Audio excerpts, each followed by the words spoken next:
Hello. Welcome to the round 18 player ratings video here on the Blue Abroad YouTube channel. If you're new to the player ratings videos, welcome. It's good to have you here.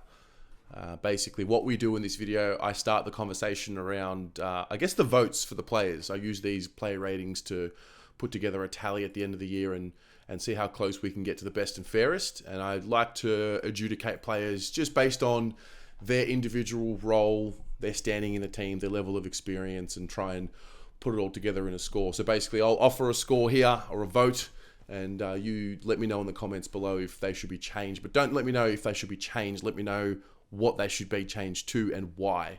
And the whole point of the video is to just start a discussion. That's really what it's all about. These videos are sponsored and brought to you by our friends at Doing a Bit. Check out the link in the description below. 20% off the entire store with the code. So be sure to check that out, especially now with the weather really starting to get fresh. It's very good to have some good activewear and some good hoodies as well. So we thank Mark and our friends at Doing a Bit, but let's get started. Let's just get straight into it. No time to mess about. We'll go as the team was named: Wiedering, Young, and Plowman. Wiedering, was not Wiedering's best game. Might have been one of his poorer games, I thought. I gave him a 3. Just something, it just doesn't look right. Doesn't look like the Jacob Wiedering that we have come to know and love. And it makes sense. He's missed a lot of football. Last week probably didn't have to do as much. The ball wasn't really in his area much last week, and I think we all knew that, and I sort of saw that as a good thing, and maybe it was a good tune-up for this week. But you come up against a team in Geelong, and they're going to push every button that you have, and Wiedering just didn't look the same. He just wasn't as sharp. I think that, letting Hawkins just take that ruck contest and kick a goal was probably one of the signifying moments of Jacob Wiedering. Just wasn't switched on completely in a moment like that. And yes, it was just one mistake. But ultimately, I thought Hawkins had a pretty solid influence on the game. And I gave Wiedering a 3. Lewis Young, I gave him a 4. I thought we lost that on the night. He always battles hard and he plays hard. He plays well. He spoils well. He had quite a few great defensive moments. But I just thought, Jeremy Cameron had a pretty solid influence on the game, and I just felt like we lost that battle, the key defender, key forward battle on the night. So I gave him a 4. Lockie Plowman, I gave him a 3. Not really wanting to sit here and scapegoat Lockie Plowman. I think he's one of the players that everyone likes to come at first. I just think he, just didn't get his job done with a host of other players, and I, just didn't feel like he had the influence. I actually thought he competed really strongly, sort of in the air defensively, and because I was elevated on the ground, I saw a lot of the work he was doing away from the ball and the communication and all of that, but it just kept breaking down. He was one of many who were at fault for that. So I gave him a 3.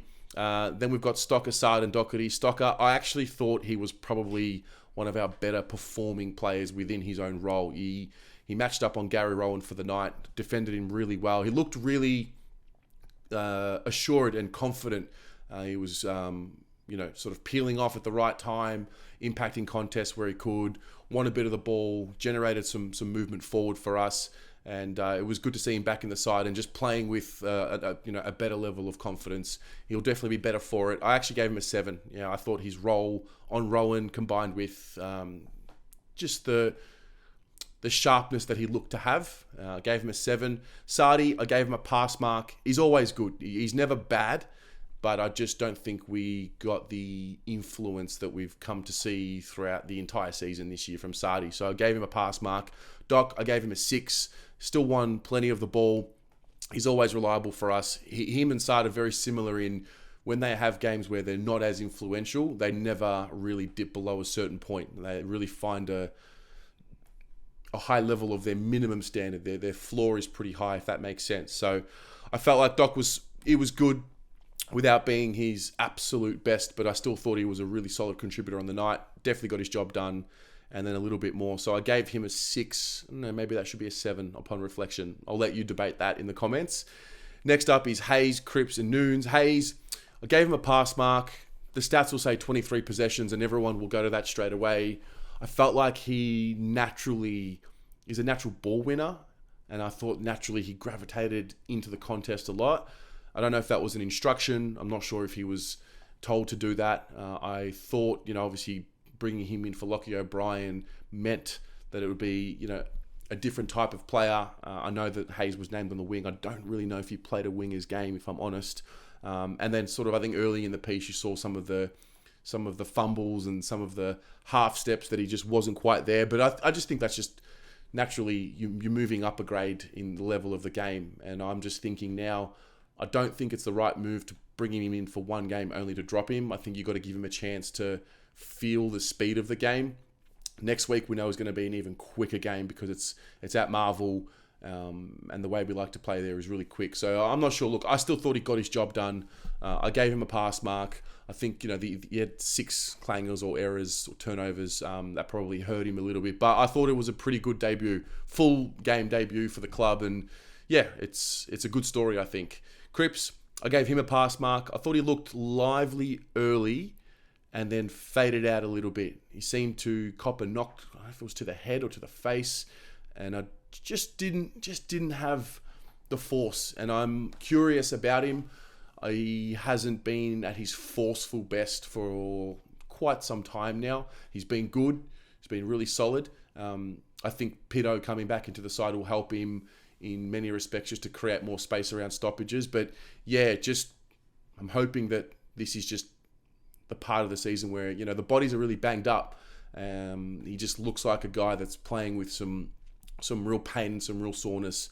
I hope nothing too serious is there. I might be completely wrong. Maybe it's just his role for the team and he's performing that. But I just felt like he didn't play with the same vigor and spark and energy as what we've seen from him at the start of the year. And I'm hoping that we can, find his form again and get back to his best, because we're going to need it. I think if we're any chance of giving this season a shake, we need Cripps at his best. And I just didn't think he was at his absolute best last night.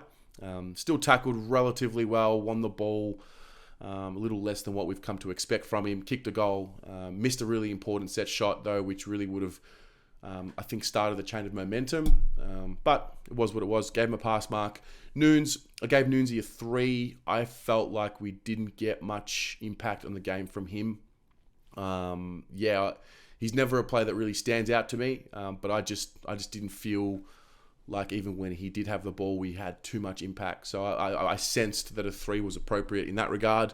The forwards, we got Durden, Walsh, and Motlop. Durden, I gave him a 4, and the reason why I gave him a 4 was because he didn't lay a tackle, which is something that we've just come to expect from him. The pressure's always there. I haven't got a direct stat for the pressure acts, but I know that it would have been up there because he always brings the heat. But yeah, I think what he prides himself on is that tackle pressure. Well, pressure first and then tackle pressure as well. And, for a guy like him, I'm always just looking at where's that at. If he hits the scoreboard, great. But yeah, we just weren't able to get his best. So I gave him a 4. Walshy, I gave him an 8. I thought he was probably our best player, maybe with Fisher. I thought he was one of our best. He just kept going. He had Atkins on his tail for the majority of that first half and just ran around him and took all the tackles and copped the hits and kept going. He ended up with the 33 touches, used the ball very well, 87% disposal efficiency, which is remarkable given the rest of the team didn't use it anywhere near that well. And yeah, I thought it was fantastic. You could even make the case that he should be given a 9, but I gave him an 8. Jesse Motlop, I loved his game. I really did. He laid 5 tackles. He looks to be more comfortable at the level every game that he plays, which is a really impressive thing for such a young player. 11 touches, 5 tackles, kicked a goal as well. I think he's coming along nicely. So I gave him a 7 for his game. Then we go to Charlie, Harry, and Jack Silvani. Charlie, I gave him a 6. Did a lot of his work early in the game, really early, like probably in 10 minutes of the first quarter. I think at the end of the day, he's kicked 3 goals. I thought he did his job, but ultimately I thought he really faded in the second half. And it was a mixture of things. We couldn't get the ball in there in our forward 50. We couldn't get it in there with any real purpose. And I think he suffered as a result of that. But ultimately, I thought he got his job done. So I gave him a 6. Harry, I thought that probably was, one of Harry's worst performances of his career. I think he'll be a lot better for it. I think Sam de Koning just played a really good game on him. Again, as I said with Charlie, the supply in the forward 50 was not great. But, Harry has had that supply and had that supply at a worse level than what it was last night in the past, and still he's able to find a way to impact. I just felt like he wasn't able to impact. He still chased, still did the pressure, still had those pressure moments where he laid some serious sprint efforts and put the pressure on the opposition, but ultimately it just wasn't anywhere near enough. So I gave him a 2 for his game. Jack Silvani, I gave him a pass mark for his game. A few moments early in the game, which kind of, when I look back on now, kind of tells me the story. Like, he's usually so clean with his disposal and so smart. And so when he's missing very simple kicks going forward, that it's going to filter through. But, look, he's still, the thing about Jack, we talk about the minimum standard, he's really elevated that as well. His floor is a lot higher than what it used to be. I remember Jack Silvani's, poorer games or not so great games used to be 8-9 possession games and not much influence. Whereas I still thought he had enough influence, but just not to the level that we have been seeing for the majority of the year. So I gave him a pass mark, gave him a 5. De Koning, I gave him a 6. He battled well. I think he probably was beaten on the night overall, but thought he battled well, and especially with the shoulder issue. I didn't know that it actually happened until I got home and people told me on the fan cams. But yeah, it's going to be a really good situation for us when Pito's back in the side and just back out there. I think it's good for Tom, and I would be very curious to see how much better he plays with Pito in the side. I think he gets a little bit more of a rest and he gets to pick his spots, and I think it's going to add something really dynamic to the team. So I gave him a 6. Kennedy, I gave him a 6. I thought he was solid.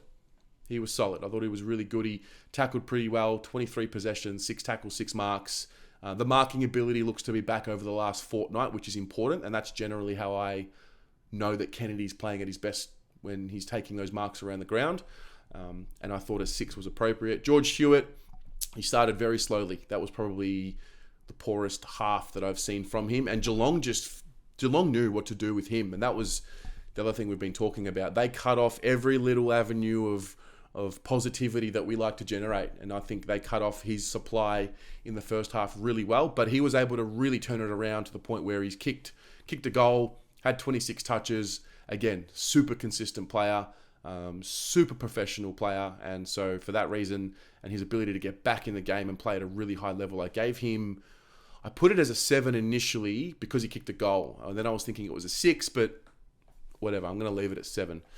Then we moved to the bench. Chera, Newman, Fisher, Cottrell. Chera, I gave him a pass mark. I thought he was just sort of a standard game, 23 touches, 4 tackles. I didn't feel like he had the influence on the game that I know he can have. But having said that, I don't think he was as poor as what he was. I think it was the St Kilda game where we saw he was probably one of his poorer games for the season. So yeah, I thought he hit his minimum standard. So I just gave him a bare pass mark. Newman, I gave him a 6. There were a few costly errors, which again a lot of them made, but he did win a lot of the ball. He did generate a lot of the ball moving forward for us. Made a few errors which probably hurt his score in the end, so I gave him a 6. Fisher, thought he was one of our best. I thought if Walsh was our best, then Fisher was close to our next best. He had 27 touches. Probably didn't use the ball as cleanly as what we know he can, but his ability to get up the ground, he looks a lot fitter. He covers the ground a lot better than what he probably ever has, to be honest. Definitely want to clean up some of his kicking and some of his disposal, but I thought he was there and willing, and on a night where we seemed to not be able to generate a lot of positivity, I thought he was dynamic in quite a few circumstances. So for that reason, I gave him a 7. And there was Cottrell. I gave him a 3 for his game. He had the 13 touches. Not really about the touches, but it was about like what I look at Cottrell. He's a guy that I look at to be generating ball forward by foot, especially running up and down those wings. Just didn't seem to get on top of the game like what he has in the last few weeks.